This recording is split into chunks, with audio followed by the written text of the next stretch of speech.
Bonjour Franck, merci d'avoir accepté de jouer le jeu La boîte à questions du recrutement. Qu'est-ce qu'il y a dans cette boîte à questions? Histoire de planter le décor, est-ce que tu peux nous en dire un peu plus sur toi? Ça commence bien. Alors, je travaille à la Société Générale depuis 2000. J'ai commencé à travailler sur la banque en ligne.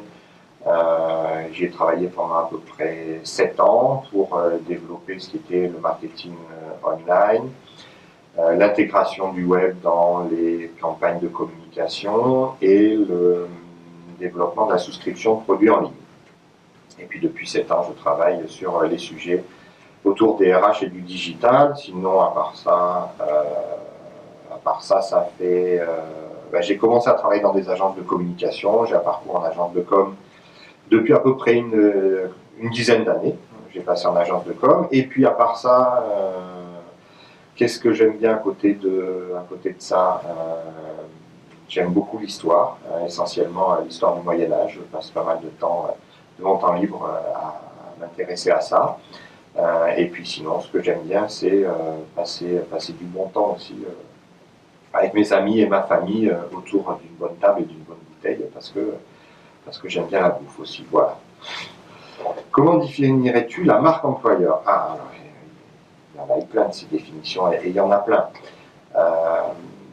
Est-ce qu'il faut parler de marque employeur ou est-ce qu'il faut parler de volet employeur de la marque corporate? En tout cas, pour moi, la marque employeur, ça va être finalement une formulation un petit peu resserrée de ce que l'entreprise va promettre à ses candidats et à ses collaborateurs en tant qu'employeur. Concrètement, quels sont les outils utilisés par la Société Générale dans cette stratégie marque employeur? Des outils autour du digital, parce qu'aujourd'hui, une grosse partie de toute la communication et le process de recrutement se fait sur le digital. Donc un site de recrutement classique comme beaucoup d'entreprises, une forte présence sur les médias sociaux que sont YouTube, que sont Facebook ou LinkedIn, Viadeo, Twitter, etc. Et puis, parce qu'il n'y a pas que le digital non plus, des présences aussi qui sont assurées notamment dans les écoles par des équipes de campus managers, et puis un certain nombre d'autres actions de communication. Comment mesure-t-on l'efficacité de cette stratégie?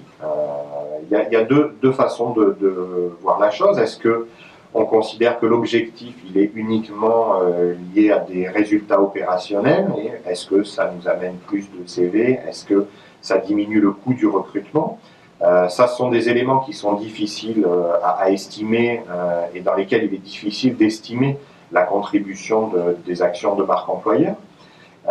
Et puis la question, c'est peut-être aussi, est-ce que ces actions-là, elles sont dans un objectif purement de sourcing, comme peut le faire la diffusion d'une offre, ou bien est-ce que c'est de valoriser au global cette dimension employeur de l'entreprise? Je pense que c'est plutôt sur ce registre-là qu'il faut positionner toutes les actions de la marque employeur.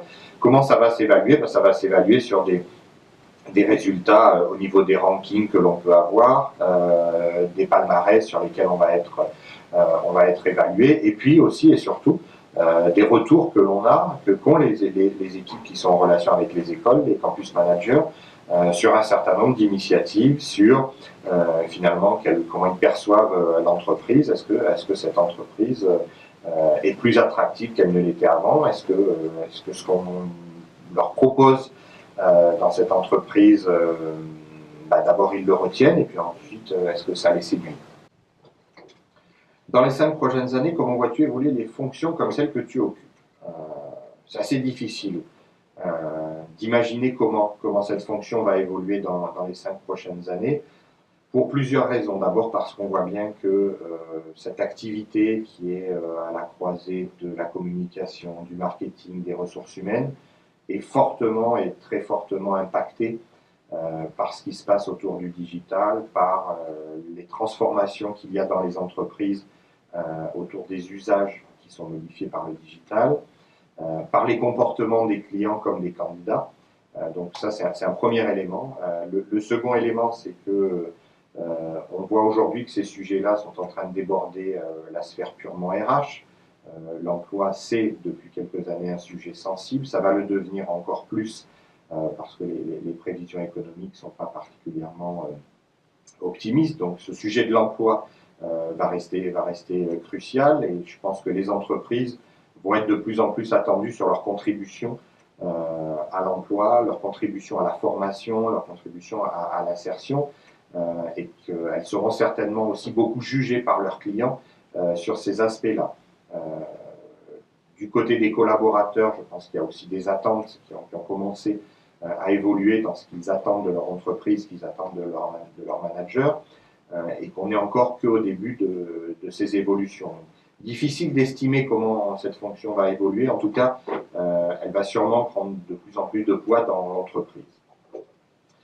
Le samedi soir, tu es plutôt en mode Patrick Sébastien sur France 2 ou grosse soirée électro au Queen. Alors, aucun des deux. Aucun des deux. Patrick Sébastien, non, c'est pas du tout mon truc. Comme je disais, c'est plutôt bon repas, bonne cuisine et bonne bouteille avec quelques amis ou la famille. Tu connais le principe, à toi de nominer la personne qui passera dans la prochaine boîte à questions. Alors, qui va subir ça?